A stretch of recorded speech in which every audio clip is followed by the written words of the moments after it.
Hello and welcome. Once again, it is a blessing and a pleasure to be with you all on this monthly episode of Viewpoint. If you recall, in our last episode, we spoke to Srimati Anuradha Sridhar, an amazing individual balancing contemporary life with spirituality and tradition. We covered quite a bit of ground on the topic of Dharma and also Purusha Dharma or Dharma for a man. In today's episode, I would like to go to the other side of it and discuss with Srimati Anuradhaji on Stree Dharma or Dharma for a woman. We will go deeper into the definition of Stree Dharma, what it means, and what are some of the attributes of Stree Dharma, including the topic of marriage. We will also cover a very important topic on how can the teenage girl of today or the busy woman balance academic and professional priorities with rituals, tradition, and spirituality. Before we get going, I have one request for you. Please subscribe to the channel on YouTube for Ask Krishna and share it with others so that I can continue to bring topics of spirituality and tradition to you. Each week, we usually have a short video of anywhere from 10 to 20 minutes on the various topics of spirituality and tradition. And then, of course, each month, we bring in a practitioner like Srimati Anuradha Sridhar for their perspectives. Without any further delay, let's welcome Srimati Anuradha Sridhar. Namaste Ma, so good to see you again for this session, and I'm humble and with a lot of gratitude, I'm with humility, I'm saying thank you again for spending and investing one more hour to talk to the audience and to talk to the community about various aspects of Dharma. Hare Srinivasa. Good morning, Mahesh ji. I feel good to be back here. To try to share a few thoughts on the Dharma and whatever I've heard from my elders and great scholars. I would like to share whatever I know a little bit with the audience and with everybody, Mahesh ji. Very good, Ma. Very good. So today we'll actually change gears a little bit. Last time I know we spoke about Dharma. We touched upon the topic of Purusha Dharma as well. But last time we spent a lot more depth on the why. We spent a lot more on the scripture linkage of Dharma. Then, of course, with the Purusha Dharma also, we spent time over there. This time I would like to look at the other aspect, which is let's look at Stree Dharma. And Krishna's grace, I was intentional about this sequence. Lot of times the general guideline is we talk about Stree Dharma first. Here is what the lady of the house has to do. Here is the rules for her and all of that. And it's almost like the man goes scot-free and the man doesn't have to do anything other than supporting in whatever way he can do. So I intentionally did it the other way of first focusing on Dharma and Purusha Dharma. And now let's talk this time about Stree Dharma is what I thought. Okay. And the intention is here again not to kind of talk or boast about some kind of equality or some kind of that type of debate of man versus woman, or why shouldn't the woman be equal to a man and all of that. That's not the intention. Because I strongly believe there are certain things a lady or a mother or a woman can do exactly that belong to her only. It's not about anything more than that. It's just how we have evolved, how the biological aspects are. There are some things that a mother only can do, which a father, no matter how good he is, can never do. So it is as simple as it. So in that sense, I wanted to focus today more on Stree Dharma. Hope that is Mhm. okay with you. Yeah, that's fine, Mahesh ji. Wonderful, Ma. So let us start with this. Help us a little bit about Stree Dharma. What does Mhm. it mean? But also draw some comparisons to Purusha Dharma as well as you are describing that. Okay. Yeah, actually, the very Hindu concept of Purusha Dharma or Stree Dharma, it goes back to even before the creation of the universe, what we call the Ardhanarishwara, Hmm. So from there, the Purusha and the Prakriti, that is the masculine energy and the feminine energy, which exists, and they come together. Both the energies are inseparable, and they work in harmony actually during the conception of this universe. So having said that, the Purusha and Stree energies have to work within the boundaries of their dharma for various reasons, So Purusha Dharma and Stree Dharma is better understood. First, we should understand the Hindu marriage system. Hmm. Actually, what happens in Hindu marriage system is it is considered a very sacred bonding between the two jivas, to harmonize the dualities of life for their spiritual growth. So this is very essential samskara in the Hindu tradition, this marriage. And the Vedas themselves declare that dharma has to be practiced by man together with his wife and with his offsprings too. So that means the whole family together, they work to with the underlying the principle of dharma for a betterment of the society and very harmonious society. So having said that, the brahmanas, which are a part of the Vedas, they also say a man is incomplete without a woman. So in that way, the basic coming together of Stree and Purusha is the marriage as the unit of the society. It is like, to give a good society with dharma as its foundation. So with this basic foundation of dharma on for Stree and Purusha, so the ideal conception what the Indians thought was they would get the bride married to an appropriate groom. uh, and so that was not done just like that. They had the Vedic chanting of Vedic mantras in presence of the seniors in the family and the Vedic scholars, and they invited the bride as a Samragini. That means she is the queen of the family. She is Hmm. invited into the family as a queen of the family. That And they had so much confidence. The Veda tradition had so much confidence in her that she would carry on the legacy of that family. Hmm. So all the responsibilities, she had to they had all the confidence in her that she would take care of the family in the right way. So it is a lifelong commitment, I can say, between the Purusha and the Stree, to fulfill the purpose of human existence. Human existence just doesn't mean to eat, drink, and be merry.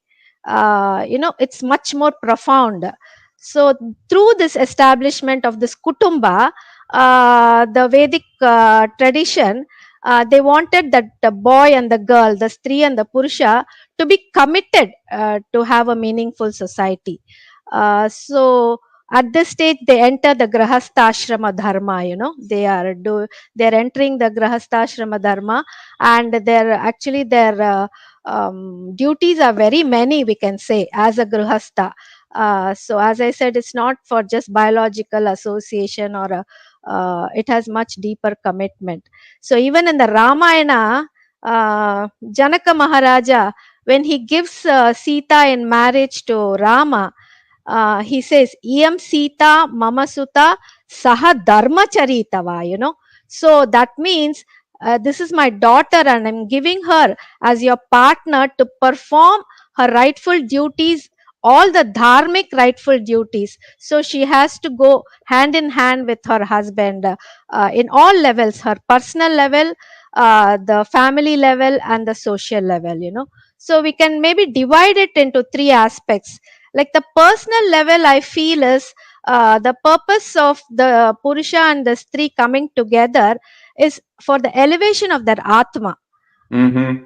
So this is the purpose. That's why we come into the creation, for the jivas to work out their karmas, and the samsara has given us a platform to them. So when they realize all this, then the seriousness of the dharmas is applied. They can apply they can understand the seriousness of these dharmas, why they are being channelized through the dharma. And we can say, like, the so how do we go, where do we refer these dharmas from? That's the next question. Where do we get reference from these dharmas? Again, we go back to the Vedas and the scriptures, because just like you buy a gadget, you get a manual along with it, so know how of what to do. So similarly, when this creation was done, the manual was given to us was these Vedas and the scriptures. So that's why the Gita says, Tasmat Shastram Pramanam Te Karya Vyavastitau. So you Mm-hmm. go back to the scriptures to determine what are your moral values, what are your immoral actions, and then wherever there are gray areas, you have a guru. You go to the guru, and as and the guru will guide you in this whatever dharma you have to apply in your grihastha dharma. So there are two aspects in dharma, like the acharas, which we say, which we Before have. we go there, do you mind? Let me interrupt you for a second, Uh-huh. because I do want to go to the two aspects as you are talking about. Mm-hmm. But before we do that, you covered quite a bit there, which I think Mm-hmm. is amazingly helpful. Number one, you linked Stree Dharma to the aspect of marriage. Mm-hmm. And essentially, you initiated by saying Stree Dharma actually gets highlighted through the act of marriage, which is one of the 16, you could say, aspects or Spodasha of, yeah, samskaras. exactly, of Mm-hmm. of our tradition. Mm-hmm. And then the question becomes, well, a lady or a woman or a girl, when they get married, clearly gets into the dharmic fold through marriage, but Mm-hmm. how does the offspring get into it, particularly if it's a teenage girl or a younger kid? And that is through the parents, through the role modeling of the parents. So Definitely. the seed of dharma or a Stree Dharma gets started based on what you were saying right from childhood, but the Mm-hmm. responsibility of that sits with the parents through the communion of marriage. Uh-huh. Yes. Go ahead, Ma. Okay, so this is the teenage girl of today, she's going to be the grihani of tomorrow. Grihani means the householder, she's going to get Exactly. into the grihastha tomorrow. So she needs to be trained by that is one of the main dharma, Purusha and Stree Dharma, to train their children in the right path, So that is why I said important of well-being of the society depends on the parents. So it's just like a fence, like, we put a fence around a tender sapling, so that Hmm. all the they are not destroyed by the animals on the street and all that. So just like that, we have a certain discipline for the girl children, the teenage girls. So that doesn't mean that they are discriminated, or they are looked down upon, like, in fact, Narada in Bhagavata, he says women are not just orthodox blind believers, they are the torch bearers of Sanatana Dharma. Mm-hmm. So we have to concentrate not only on material education for these children, we have to go into the Adhyatma knowledge also for these children, just like they get ready for the exam, they have breakfast, they have their bath, everything, but they don't go and sit for the exam.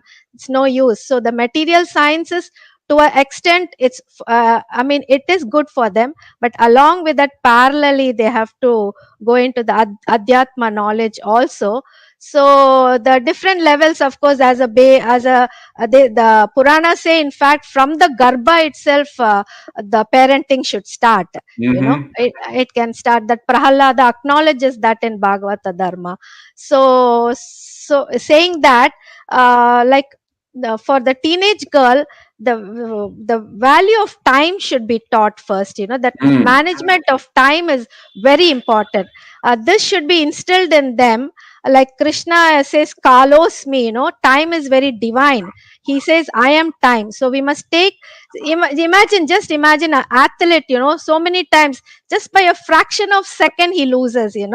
So that's such a big this thing for him, for that sportsman. So time, even a second is very important, they say. So in that aspect, time management, like even in your last interview, I remember Prahalad, he was saying getting up early in the morning, it makes a big difference. By the Yeah. time it's 10 o'clock, he has achieved so much. So I was listening to that. So it is doable with practice. So time management, children should be learned, they should learn to get up early in the morning first. That is, they call the Brahmi Muhurta. Mm-hmm. So that is one thing which they can practice. With that, many things they can do. If they get up early in the morning, they can do a lot of things. And as they get up, uh, just let them chant, like as any shloka which they know, or just Hare Rama, Hare Rama, Rama Rama, Hare Hare, Hare Krishna. Mm. That mantra, it just gives them a positive momentum to do their daily activities. That. So that is, they can start the day like that, start off the day like that. And second thing is, I remember my grandmother and all telling me that before you keep place your foot on the floor, Mm. you chant a shloka for the mother earth. Mm. She used to say, Samudra Vasane Devi, Mm-hmm. Parvatastana Mandite, Vishnu Patni Namastubhyam, Padak Sparsha Kshamaswame. So, Bhumata, that is the Mother Earth, she's patience personified. So we are testing her patience in so many ways. And nowadays use and throw culture has become so much that we are really testing her patience on so many things. In fact, our ancestors taught us use and respect. When you use something, you have to respect it. But that use and throw culture is really making the, now we are getting awakened and saying green earth and say water, global warming and all that. We have come a long way from that.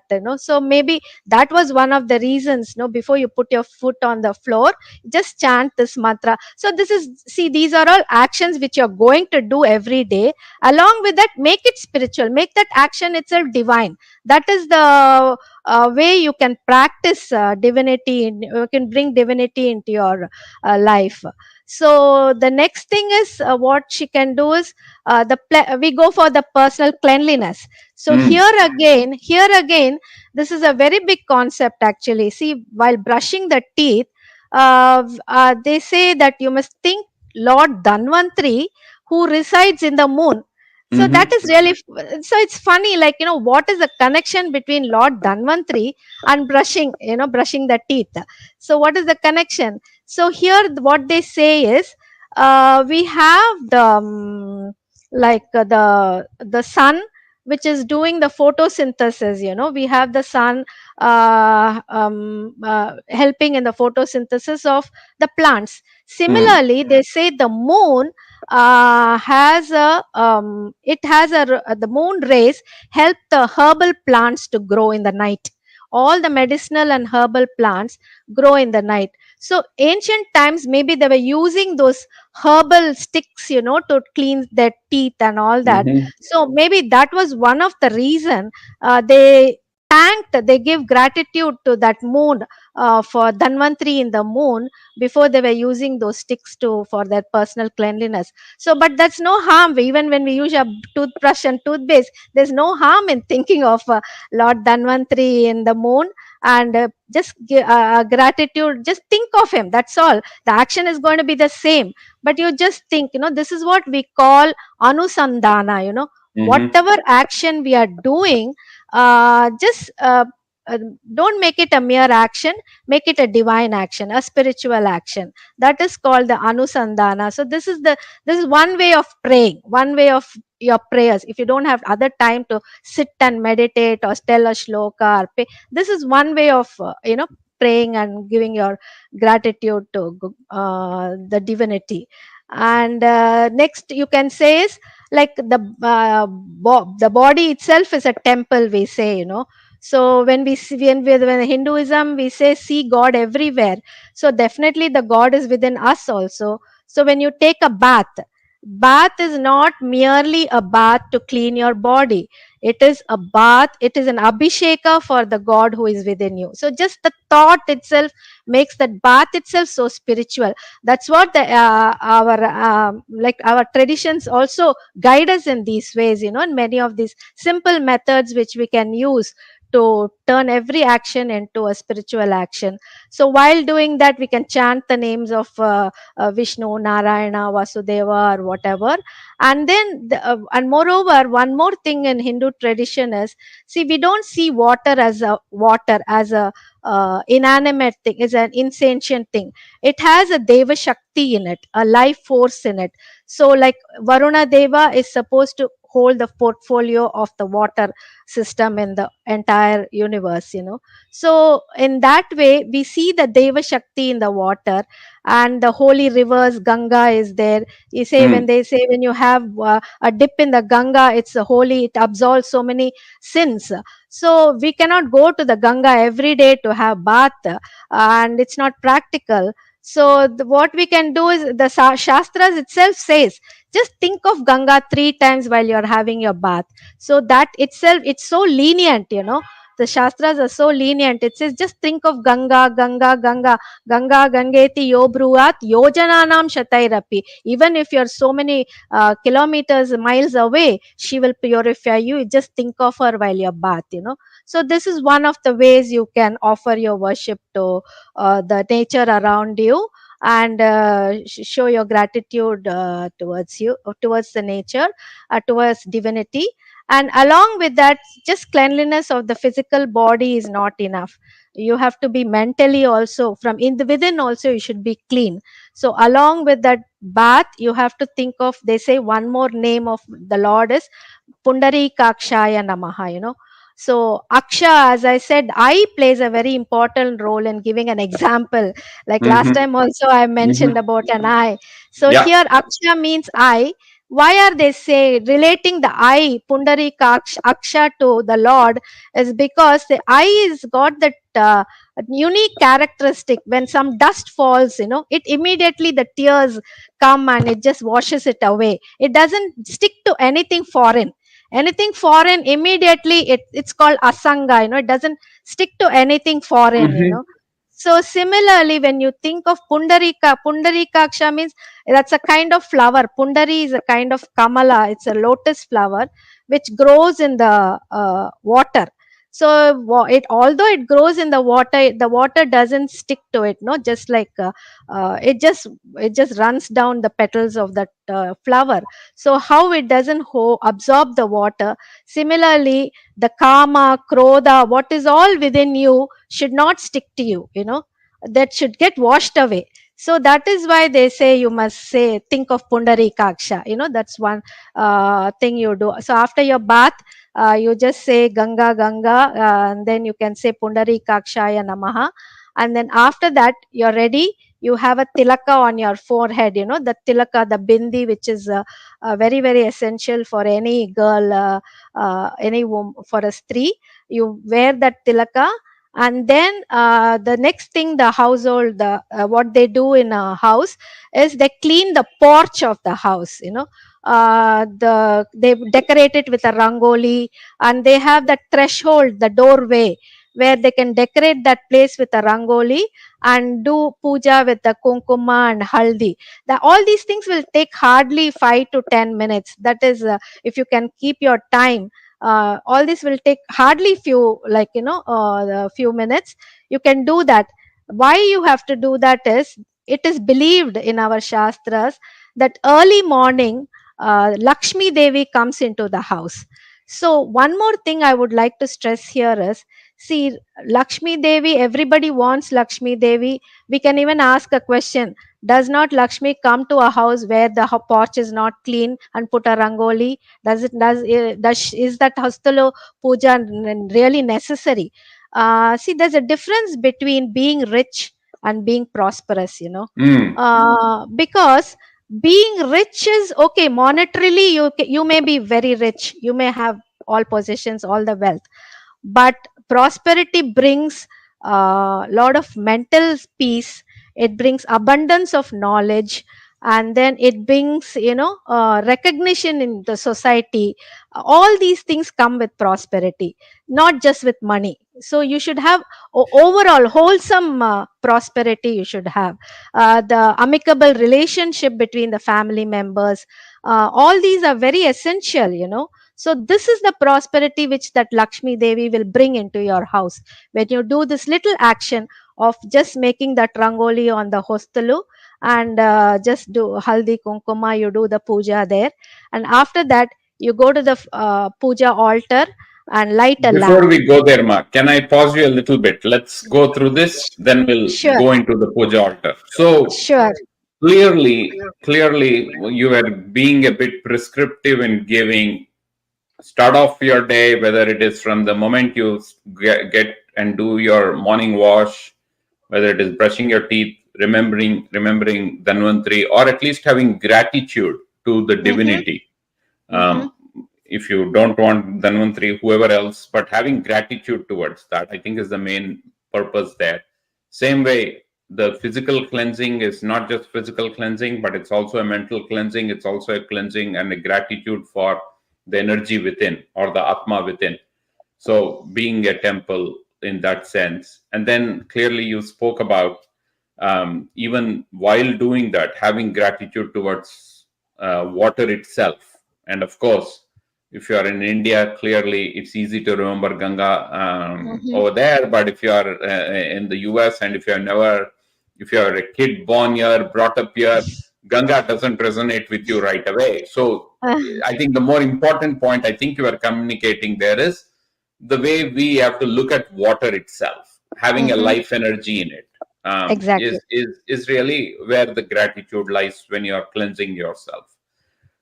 Here is where I would like to ask you, now when you go to that aspect of cleansing your porch as an example, Mm-hmm, and with the fact that morning hours is where you would definitely attract prosperity, and I mm-hmm, agree with you with richness versus prosperity, and mm-hmm, unfortunately I know a lot of importance is placed to richness nowadays versus mm-hmm, prosperity. That has become kind of the reality where you are striving academically as much as you can so that you get a good job, and you're working hard in your job so that you keep going up, right?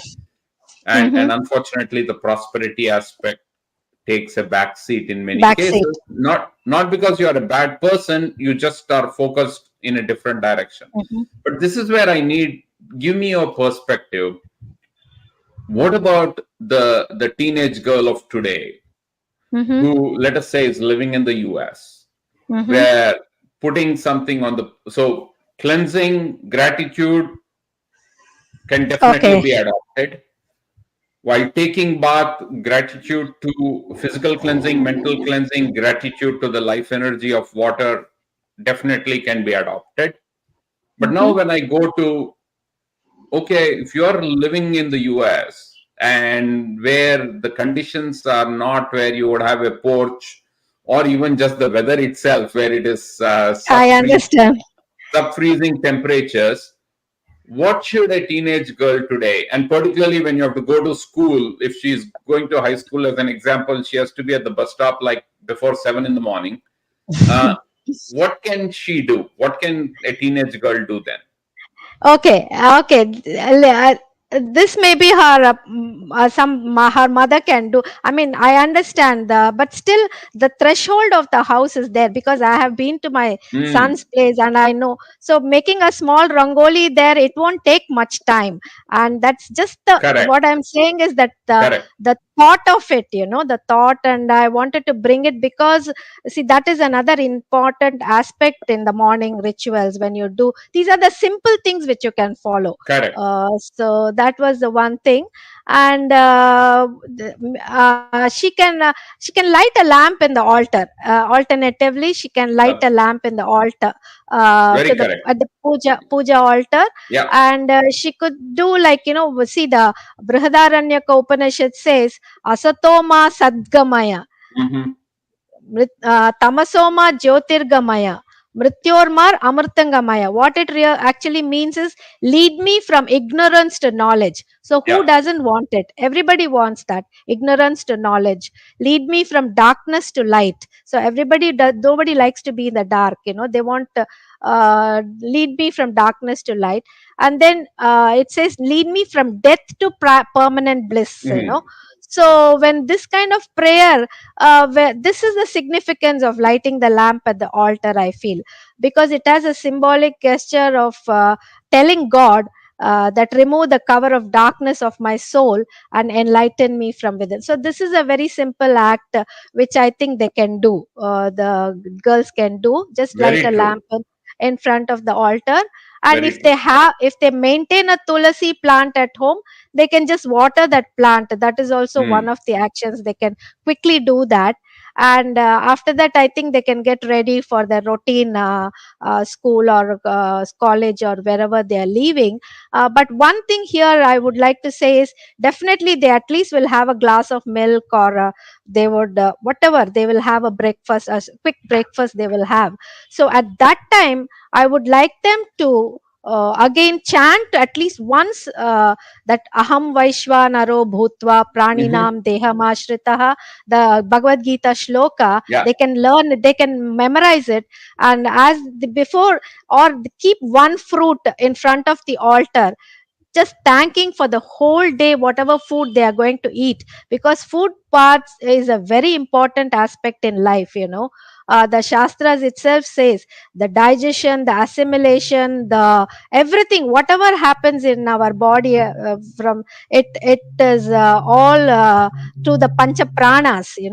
So these pancha pranas, when they're helping us to do so much to energize us, so I think a small prayer before having our breakfast, and then placing one fruit in front of the altar as a naivedya to the Lord. Keep some dry fruits. That won't take much time. So I think they can do that. So it is for the both physical well-being as well as mental well-being. The food is very important for us. So in that way, they can do that, and then they can quickly leave for their daily routine. And I I think that much they can do. Wonderful, wonderful. I couldn't agree more with you that there is things like these that can be done. Like good example, as you said, lighting of the lamp is a simple thing. Even if you have 2 minutes before you leave for school or before you leave for college or you workplace, you can just do that, and you can go ahead with that. One thing, and I want to leave enough time for one more topic. I was hoping we could cover today, moksha, a little bit. But Mhm. before that, let's do justice to Stree Dharma a bit more. Mhm. You mentioned right at the beginning, marriage plays such a big role, Mhm. and that is where it starts off. The communion of marriage gets going, and that's how you get things started. And Mhm. the offspring, particularly if it's a teenage girl or boy or girl, doesn't matter, learn from the parents. Mhm.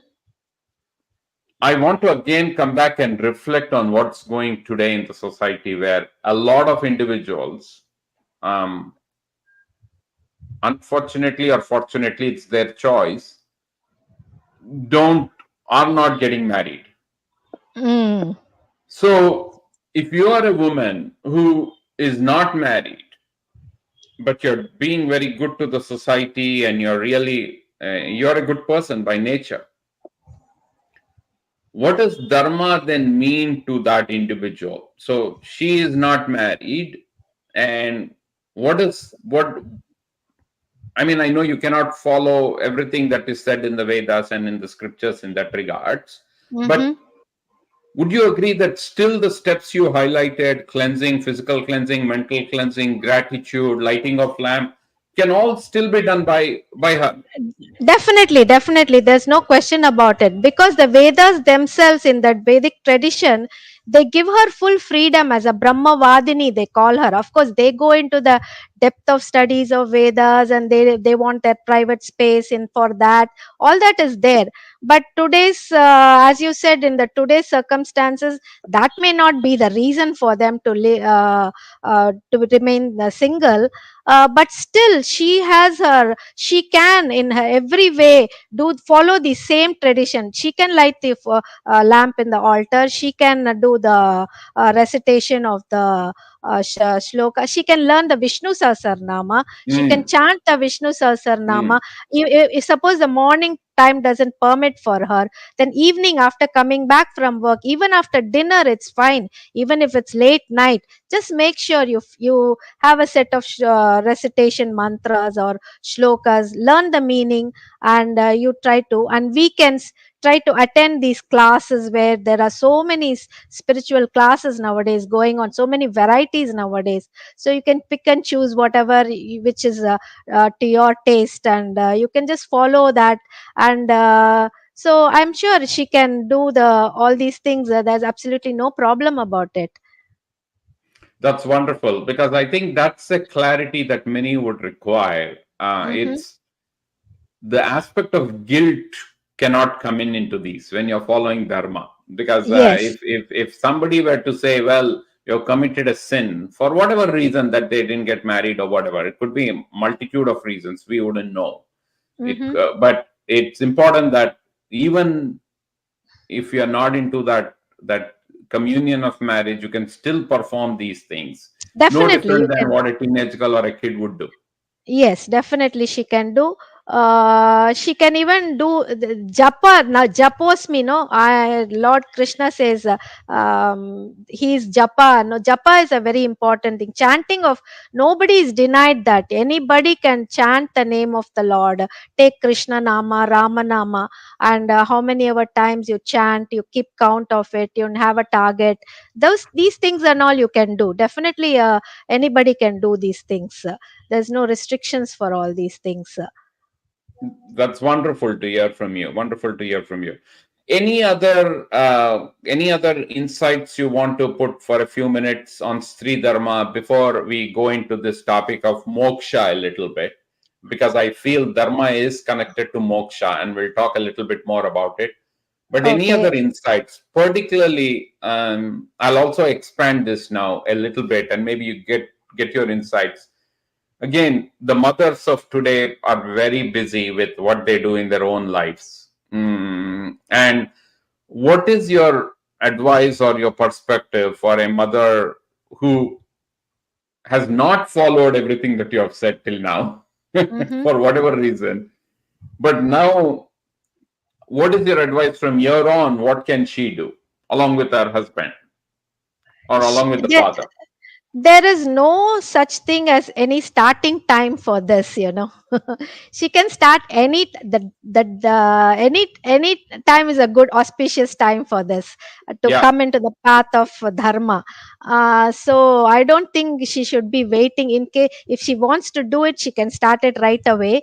And I feel, definitely, see, the time is there, the lack of time is there, I agree. But when they can find time for all the other things, I feel they should give at least, like, say 15 minutes a day, can they spare for this adhyatma related thing, anything like a nama japa, or in fact, Krishna mantra japa, they say it's a Mm, guru upadesha. That could mm, be taken if the lady is really inclined, she wants to do something.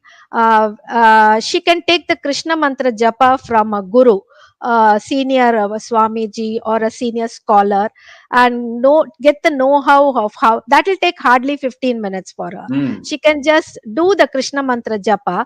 and yeah, that could take from there, it will take her a long way from there. Actually, see, first they have to step into it. If you say I don't have time and don't step into it, then you will never do it. So first thing, you have to make up your mind and step into it. Even 5 minutes, it will definitely take you to 15 minutes to half an hour, to then you will be so involved, like the whole day will become a spiritual day for you. You know, it, you can do it like that. Even your routine work in the office, in your school, in your homework, in your assignments, everything, divinity can be added just by the thought of the this thing, the divinity in there. They can do it. There's no, I don't think they, that's not excuse for them. Wonderful, Ma. No, very well said. Very well said. I think that's really good to hear that. One last thing, and maybe you can take 2-3 minutes on this. Then we'll get into moksha for sure. Mm-hmm. Um, Again, I'm linking it back to the current day situation where attire, the dress you wear, Mm-hmm. um, unlike what is usually understood, like when you go to a temple, you got to dress in a certain way, or when you're doing some festival, you have to dress. But on a daily basis, the girl of today, the woman of today, has to has to have a different attire related to their school or work or college or whatever. Does it play any role in performing any of these activities that you said? Can they just perform these activities? Doesn't necessarily mean that they should have a very traditional attire when doing it. Not really. As long as the dress is modest, and Yeah. they can do it. If they don't have time to keep changing and then changing into their school clothes and all, it's fine. They can wear their school whatever they are dressed in. They can follow all this. But one thing I would like to say is, when they go to the temples or when they Hmm. go for any auspicious functions, at least then let them try to wear something more of an Indian attire. Why I'm saying is this, is because, see, we follow rules. When we go to the army, the army Hmm. says you have to be in this kind of an uniform. And when we go to certain places, question them. We just follow them. Why do we do that? Because that is that the very dress itself has a kind of some kind of it gives your it gives your identity, it gives you a personality, you know. So that is the reason. And moreover, I feel Indian way of dressing for such occasions is more of it gives you a belonging, a sense of belonging, a sense of cultural this thing. No, you don't lose that tradition. Because if we loosen it up, then further on, the further generations will not even know such a dress existed. You know, that would be the state of sad state of affairs. So at least if we maintain to a certain extent certain of these disciplines, this could be passed on to the next generations. Otherwise we'll be like the Greeks and Romans, you know, who lost their total tradition, and we are lost in everything. So if we want to do that, it's okay. But if we want to keep up our tradition and all that, I think we should follow to a certain extent. uh, but as I said, going to school in the morning when they're in a hurry, it's fine. They can just whatever school clothes they're wearing, they quickly do that and they run off to school. That's fine. There's no Very problem good, in Ma. that. Thank you so much for covering this aspect. Thank you. I hope anyone watching this would get the feel of what does Stree Dharma mean and what are some simple ways by which you align yourself with Stree Dharma that's laid out in the scriptures. And as we just realized, there isn't much change. It's not like you're putting any additional effort or additional work on your schedule. It is just being mindful of it and recognizing it and putting an aspect of divinity to it is really what it is. So I think it was very well said. Thank you. And good to hear from somebody like you to get that perspective. Because it's easy for a man to be talking about Sri Dharma, right? And anybody could say, well, you don't know what a girl or a woman goes through. But good to hear that